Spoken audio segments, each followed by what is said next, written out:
I'm Walter S. Gerard, Sunday School Director for New Spirit Baptist Church here in Dallas, Texas, where the Reverend Otis Grimes is pastor.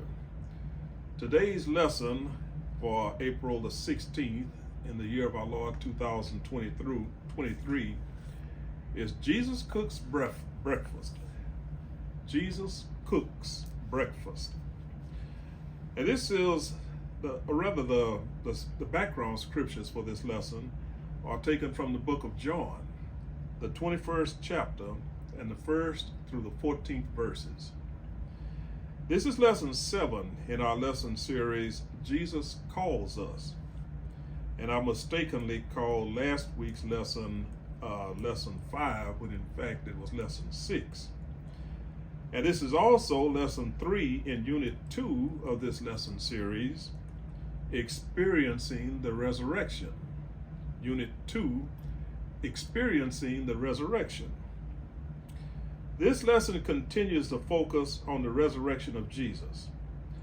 By the witness of John, an apostle and an eyewitness of the resurrected Jesus, we have the choice to either believe or not believe in the resurrection.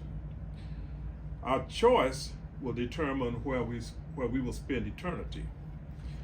Now, reading the scriptures from the New International Version of the Bible, John the 21st chapter, verses 1 through 14, is as follows. Afterward, Jesus appeared again to his disciples by the Sea of Galilee.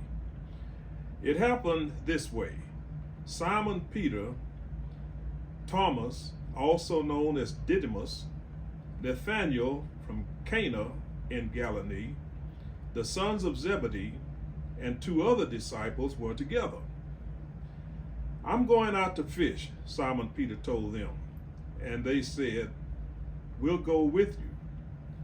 So they went out and got into the boat, but that night they caught nothing.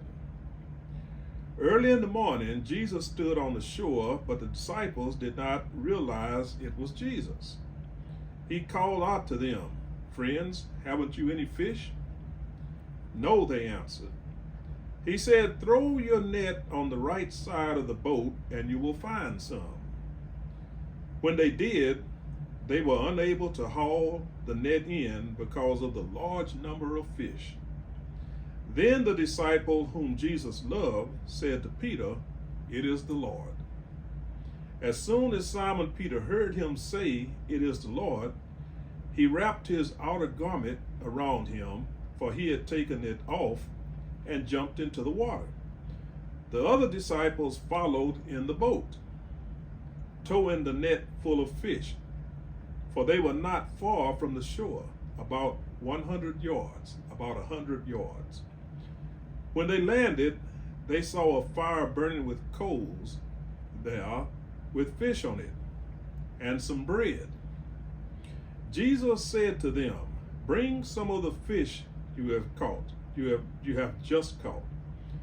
So Simon Peter climbed back into the boat and dragged the net ashore.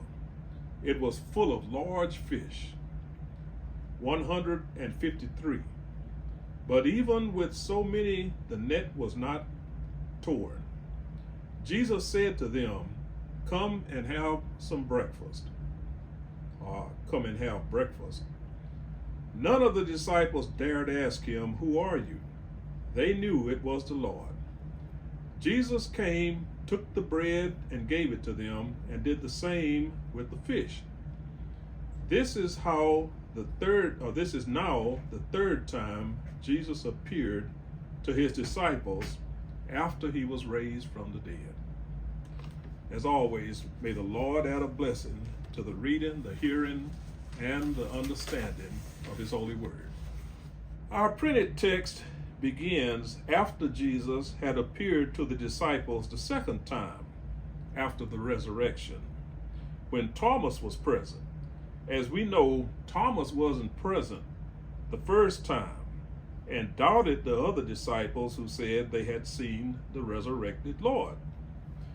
This time, Simon Peter, Thomas, Nathanael, James, John, and two others who John doesn't identify here were present. However, the two not mentioned are thought to have been Andrew and Philip. This appearance took place by the Sea of Galilee after the disciples had been fishing all night. So Matthew, a tax collector, was not there. He wouldn't have been there because he didn't know anything about fishing. And of course, Judas Iscariot had already committed suicide, so he wasn't there either. The 11 disciples had gone to Galilee to meet the resurrected Jesus, as they were told to do by the women at Jesus' request, or at Jesus' direction.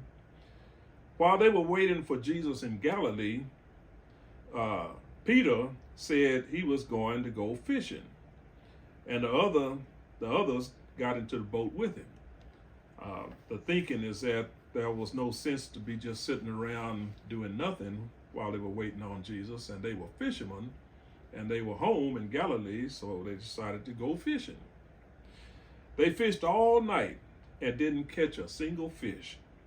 Now, when morning came, it was early in the morning, Jesus was standing on the shore, but they didn't recognize him. Possibly because it was early and there wasn't enough light, or that Jesus didn't want them to recognize him right away. Mary Magdalene and the two disciples on the road to Emmaus didn't recognize Jesus right away either. Jesus asked them, "Friends, haven't you any fish?" And they answered no. So he told them to cast their net on the right side of the boat and they would find some. The disciples didn't have anything to lose. They hadn't caught any fish anyway, and they had fished all night. So they did what Jesus said. And lo and behold, they hauled the net. They caught so many fish, they couldn't even haul the net into the boat. Then in verse 7, we see that the disciple whom Jesus loved, who we know, of course, was John, told Peter that it was the Lord. Now, hearing this, Peter put his outer garment back on and jumped into the water. Now, at that time, fishermen would fish at nighttime because the fish would come up to the surface at night, and then when it got hot in the daytime, they would go back down deep. So they would throw their nets out, and one of the fishermen, would have to get into the water and bring the ends of the net together, trapping the fish inside. And if they jumped in the water with their clothes on, they would get bogged down. So Peter was the one that was naked or partially naked, in order to jump into the water and corral the fish. But Peter was so excited to see Jesus that he jumped into the water and started swimming toward him. But it would have been disrespectful to do so naked or partially naked, so he grabbed his outer garment, put it back on. And then the other disciples followed in the boat.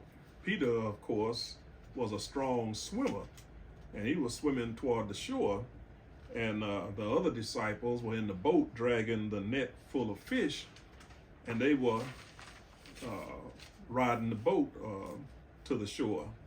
And they were about 100 yards, about the length of a football field, from the shore. And when they got to the shore, they saw a fire of burning coals with fish on it, and they saw some bread. And then Jesus told them to bring some of the fish they had just caught. So Peter got back into the boat and dragged the net full of fish to the shore. Now in verse 11, we learned that there were 153 large fish in the net, and the net didn't break. Then Jesus told them to come and have some breakfast, and none of them asked who he was, because they knew it was the Lord. And Jesus took the fish and bread and gave it to them. No doubt they remembered when Jesus fed thousands with 2 fish and 5 loaves of bread. The miracle of the fish and the meal that Jesus prepared was all it took for the disciples to recognize the resurrected Jesus. Now, the final verse of our written text, verse 14, notes that this was the 3rd time that Jesus had appeared to his disciples. Recognizing Jesus is not hard for Christians.